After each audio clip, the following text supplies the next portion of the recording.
A Lua é conhecida por ser o satélite natural de nosso planeta. Ela está orbitando a Terra a uma distância de 384 mil quilômetros, a uma velocidade de 3.700 km por hora. Mas você já se perguntou, qual é a origem da Lua? Por que ela possui o nome próprio Lua se esse é o nome para designar os outros satélites? E como ela pode orbitar a Terra sem colidir com ela?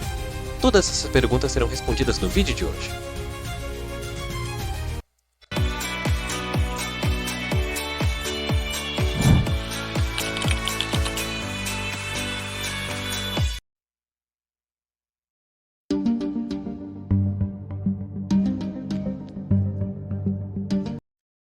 Desde a antiguidade, a Lua era vista com admiração e adoração por muitas civilizações antigas. O nome Lua provém do latim antigo, do termo Luna, que era o nome da entidade feminina romana do satélite.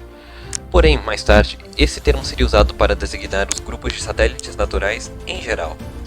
Uma verdade que poucos conhecem é que o nome da nossa Lua está totalmente errado. Ela não deveria se chamar Lua. O seu nome deveria ser Selene, em homenagem à deusa grega. Porém, o termo Lua acabou se tornando muito popular na cultura ocidental, sendo essa a razão que escrevemos Lua com um L maiúsculo quando vamos nos referir ao nosso próprio satélite. Com essa informação em vista, agora entendemos por que as outras luas possuem outros nomes próprios. Porém, algo mais curioso que o seu nome é a sua origem. Como a Lua surgiu? Qual é a razão dela ter se formado junto com a Terra? E essa será uma parte interessante que iremos explorar a seguir.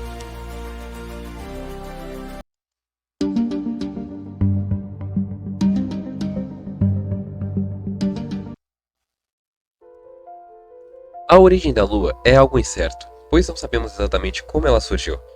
Porém, ao longo dos anos, várias teorias foram formuladas para tentar explicar o seu início.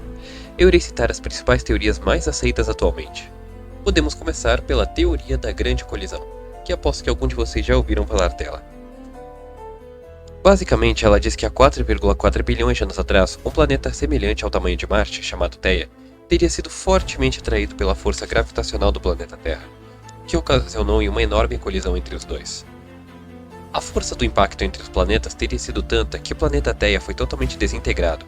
Grande parte de seus destroços foram absorvidos para o interior de nosso planeta, enquanto a outra parte teria se acumulado de longe para formar a Lua.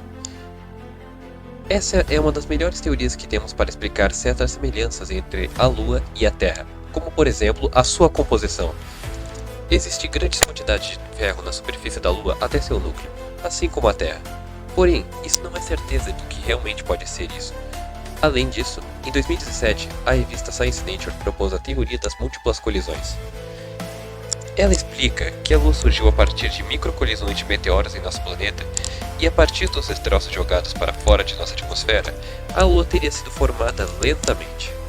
Ambas poderiam ser consideradas válidas, considerando o contexto desse período, no qual a Lua e a Terra foram alvos de grandes meteoros. Período esse que ficou conhecido como Grande Bombardeio.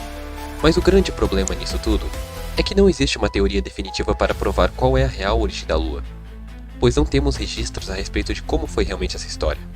Pense em um livro, cada página é escrita com texto pela metade, e nesse caso seríamos obrigados a usar a imaginação para descobrir o que vai acontecer ou o que aconteceu.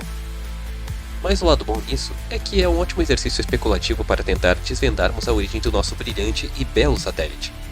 Agora vamos para o nome.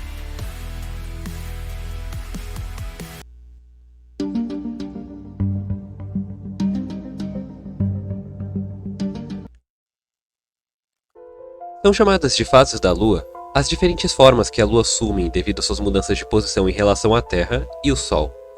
Erroneamente, achamos que a Lua possui apenas 4 fases, quando na realidade a Lua possui ao todo 8 fases, sendo as 4 fases que conhecemos e 4 fases de transição, que seriam formas intermediárias entre os períodos da Lua conhecido.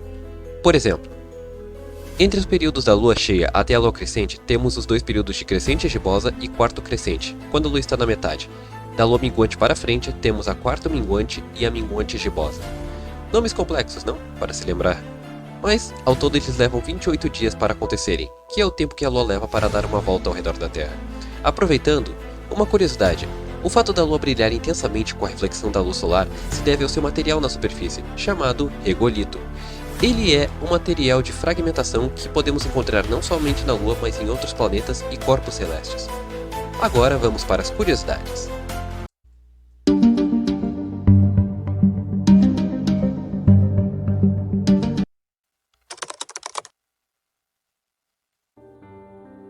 coisa que muitos conhecem sobre a Lua é a famosa lenda do lobisomem. Essa lenda teve origem no antigo folclore europeu, no século I d.C. Ela foi encontrada em registros gregos do escritor Petrônio, no século I d.C.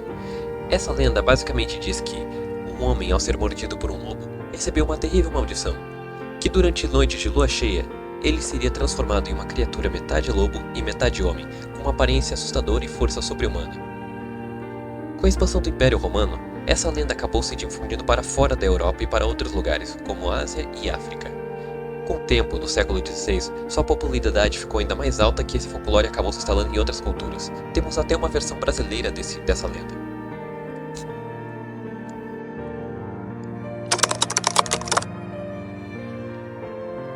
Apesar de ser o satélite mais próximo da Terra, a distância entre a Terra e a Lua é muito maior do que imaginamos, com impressionantes 384 mil quilômetros de distância. Para se ter uma ideia de quão grande é isso, caso se pegássemos todos os planetas do Sistema Solar e colocássemos entre eles, eles caberiam perfeitamente nessa órbita.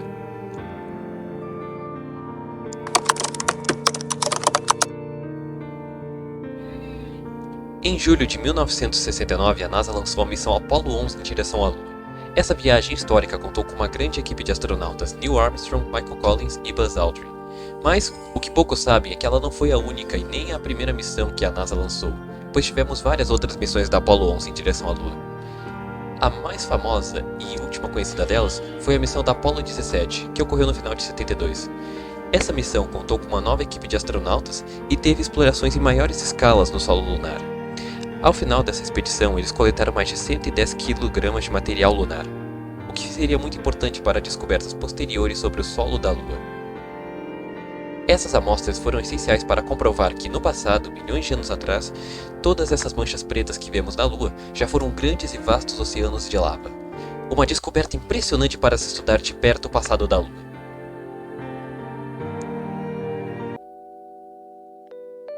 E é isso aí, pessoal. Esse foi o vídeo de hoje. Muito obrigado por assistir. Não se esqueça de se inscrever e deixar seu like no canal, por favor. É muito importante todo esse apoio que vocês dão.